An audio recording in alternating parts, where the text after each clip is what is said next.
Cuando mis hijos eran chicos, descubrí algo maravilloso, la rutina. Sí, los chicos y la familia funcionaban mejor cuando establecíamos y sobre todo cuando cumplíamos las rutinas. La rutina le da a los chicos seguridad, saben qué esperar y cuándo esperarlo, y los ayuda a no estresarse con lo desconocido, y a nosotras también. A lo largo del tiempo, las rutinas se fueron adaptando a los cambios familiares, pero estas son las 6 rutinas básicas que siguen vigentes conmigo hasta el día de hoy. Antes de seguir y contarte mis rutinas, te pido 2 cositas. Primero, dale me gusta a este video. Y la segunda, mira la descripción donde te dejo los links a los planners que te he preparado y que me ayudan en mi rutina. Como siempre, podés encontrar mucho más información también en holafortuna.com. Ahora sí, te cuento de mis rutinas y espero que te inspiren y puedas adoptarlas también vos. Menú. Esta es una escena de la crónica diaria. 6 de la tarde, después de un día intenso de trabajo, estoy entrando a la casa y viene mi hija con la pregunta del millón. ¿Qué comemos hoy? Oh boy, ¿cómo hacer una cena saludable que les guste a todos en poco tiempo y con los ingredientes que tengo en la heladera? El terror de todas las madres. Después de varias veces que pasé por esta situación, me senté y organicé un menú quincenal.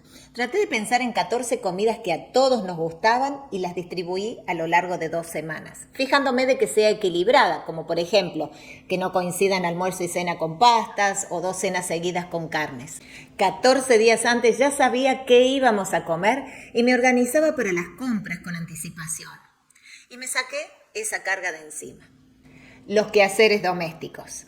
Probé limpiar con música de fondo y que pase de ser una actividad rutinaria a una divertida.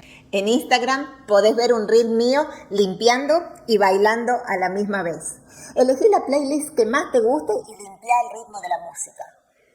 Cuando mis hijos eran chicos, usábamos una música para después de cenar y al ritmo de nuestra canción, todos ayudábamos a levantar la mesa, lavar los platos y acomodar todo. Ejercicio. Si ya tenés tu rutina de ejercicio semanal, podés saltar al siguiente tip. Pero si sos de las que todavía no sabe qué tipo de ejercicio hacer o cuándo, te digo cómo me lo propongo yo. En vez de planear a diario, lo pienso en forma semanal. Mi objetivo es mover este cuerpecito al menos 3 veces por semana en la forma que puedo.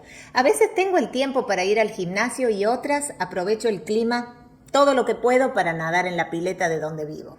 A mí me ayuda mucho no tener la obligación de tener ejercicio lunes, miércoles y viernes, sino que lo puedo ir adaptando a mis horarios y a mi energía de acuerdo al día. A dormir. Hace poco cambié mi teléfono y descubrí que tiene una función de bedtime. Le digo a qué hora me voy a levantar y cuántas horas de sueño quiero y me manda a dormir. Pero la importancia de respetar la rutina de sueño la llevo conmigo mucho antes de que Apple llegara a mi vida. Con los niños pequeños es fundamental respetarles el sueño, especialmente las noches de colegio, para poder hacer las mañanas un poquito más llevaderas. Y antes de dormir, aprovecha para incluir algún momento para vos, aunque sean 10 minutos de leer, hacer yoga o escuchar música. Algo que te ayude a tu autocuidado. En mi canal de YouTube podés encontrar varios videos que hablan de este tema. Presupuesto. Sí o sí hay que agregarlo a la rutina. Sentarse una vez al mes como mínimo para analizar cómo viene nuestro presupuesto y qué cosas hay que ajustar. Yo lo encuentro muy necesario. Si todavía no tenés un presupuesto, podés empezar de forma fácil con el curso de presupuesto que creé para vos. Busca el link en la descripción. Salir. Cuando los chicos eran pequeños me la pasaba corriendo detrás de sus horarios y de mi trabajo. Había semanas que me daba cuenta que con mi marido todas nuestras charlas habían sido netamente organizativas. Entonces nos propusimos salir solos al menos una vez al mes. No teníamos familia cercana aquí en Estados Unidos que cuide a los chicos, pero sí buenas niñeras y de esa forma al menos una vez al mes teníamos un tiempito para conversar sin el mamá, papá de fondo. Cuando los chicos se fueron a la universidad, agradecí habernos tomado esos momentos porque nuestra pareja siguió fortalecida y siempre conectada. Así presentado parece fácil, pero yo sé que no lo es. Algunas de las rutinas surgieron de momentos de crisis o de cansancio extremo y no siempre logramos cumplirlas a todas. Pero saber que eran un objetivo simple y muy valioso me ayudó a no abandonarlas en el largo plazo.